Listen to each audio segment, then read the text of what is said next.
Hi, this is Zale and I'm talking about sustainability business. And today I have Jairo Gonzales, which is not how you properly pronounce his name, but we're going to give it a shot. And he has a great story. Tell us. Introduce yourself and tell us yes. who you are and what you do. Yes, good morning, Zale. My name is Jairo Gonzales, and I am a organics recycler. Again, I started a long time ago. I'm from Bogota, Colombia, and I worked in corporate business for a long time. And one day I decided to finish that. And in conjunction with the work that I was doing in my family's recreational farm, and then I got involved in community aspects of living related to how we park our cars, how we cut our grasses, how do we deal with our garbage, where do we take our kids to school. All the issues revolving around community gardening, I started to become very entertained with how the aspects of all this garbage that piles up in the streets, that piles up in our houses, all this vegetation that we cut, the grass, the leaves, the trees, all the leftovers of our food and the scraps that go into the garbage bin. And all that led me to get more interested in trying to find the in-depth solutions and or alternatives to making our living a lot better and a lot sustainable. And that's what led me to getting involved with organics waste recycling. Okay, so what specific problem are you trying to solve in that space? So what does the problem look like, and what are you trying to solve? Right. So one of the things we're trying to deal with, I hear every day, climate change, the air quality, the water quality, and all these issues. And I realize that when we have this component of organics, which represents about 50% of what you put in your garbage bin at home. Most of it coming out of your kitchen food scraps, and some of it, of course, of your backyard, some of the grass clippings and vegetation that falls out through. Especially for us here in New Jersey, we have a lot of leaves that have to get picked up. And all this material is being buried or incinerated. Well, it's obviously, when you hear that, it's not contributing to the climate change issues that we have. When you bury organics, it creates these methane gases that go into the air. It's the worst kind of air contamination, because methane you cannot see, but it is a very powerful gas that really harms all of us, especially our children. And then on top of that, we have the incinerators. Incinerating food is just a terrible thing that happens to the air quality around those facilities that are burning. So I started to look at what is it that they do with this organic. It's a living organism. It looks like it has died. It has ended its life, but it's not. It can be reutilized, and by putting in special processes with techniques that have been used for over 100 years, a long time ago, we recycle our organic waste to generate other type of products like compost, which is a very powerful organic fertilizer. So we now deal with the second issue, which is we replace the synthetic fuel-based fertilizers, which are affecting our waste water streams. Stormwater issues related with the runoffs of these contaminants, the golf courses, or people who have the passion for their gardens use these accelerators, which are synthetic in nature, and over the years have proven to create more problems than they are resolving the looks and the feeling of what we have. The same thing happens in the farming area. So one of the things I just want to toss in there is 5% of natural gas is used to create nitrogen for fertilizers. So 5% of the world's natural gas is burnt just to produce a synthetic nitrogen for farming. So what you're saying is you're just reproducing the natural cycle of trees dropping their leaves and feeding themselves and converting the nitrogen over again.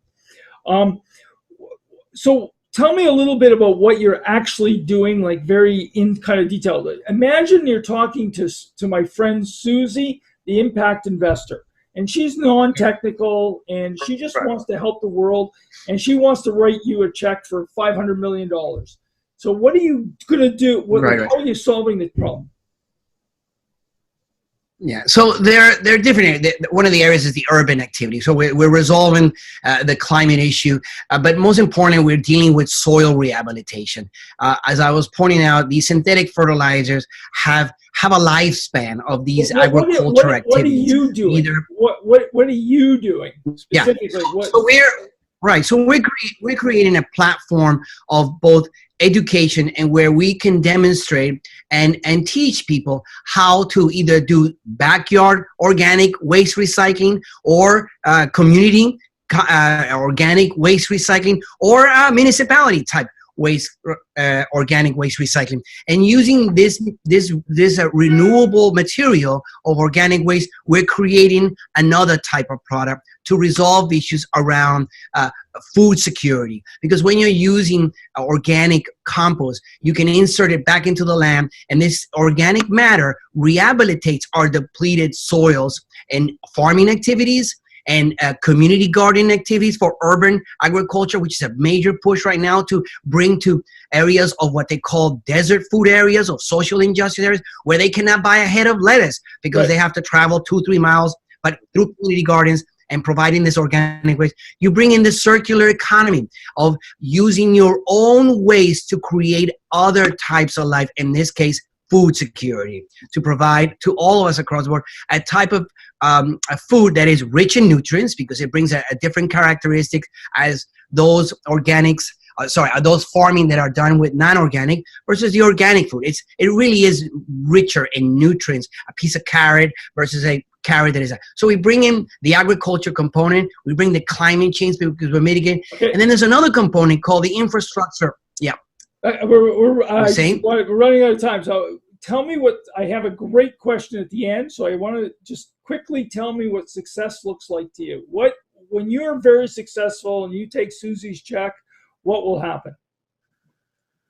Well, the success runs parallel to the activities that we're doing at legislation. This has to go alongside public policy. And public policy means that there has to be some incentives to create regulation that is allowing infrastructure to come into place, investment to come into place. When public policy sits in place with your private activities and creating an environment for investment. And the ideal scenario is that all municipalities or counties should have an organic waste recycling facility where people can take their organic waste or where people can take their vegetation waste and from that create a product that can then be reinserted into their gardens, into their community gardens, or into the local farming communities. That would be the ideal scenario of a true circular economy. Beautiful.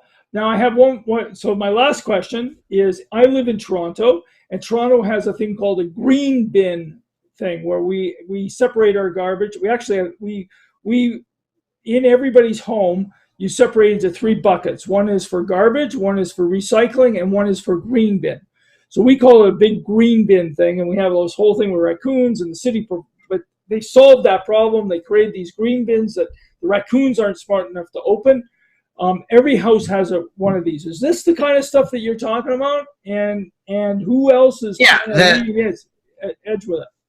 Right. So it has multiple levels. It starts with us, with us in our own household. So there are the large generators of organic waste, but there are also us who are the household generating this waste. And we have the opportunity through the community and through our municipalities or government officials to have behavioral change, education that'll teach us how to separate our waste and create these separate bins so that they can pick it up, or you can do it at your home. Composting can be done in your backyard through local devices that are being called compost tumblers or whatever they call it, or you can take it to the local compost processing facility, all aligned and working with the public policy in place of your community or your state.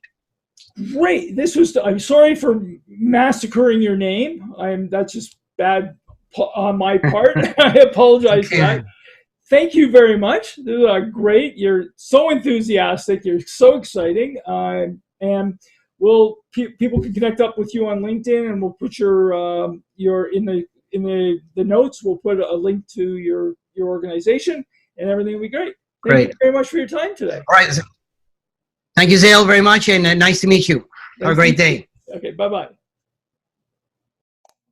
Hi there. I hope you enjoyed that video.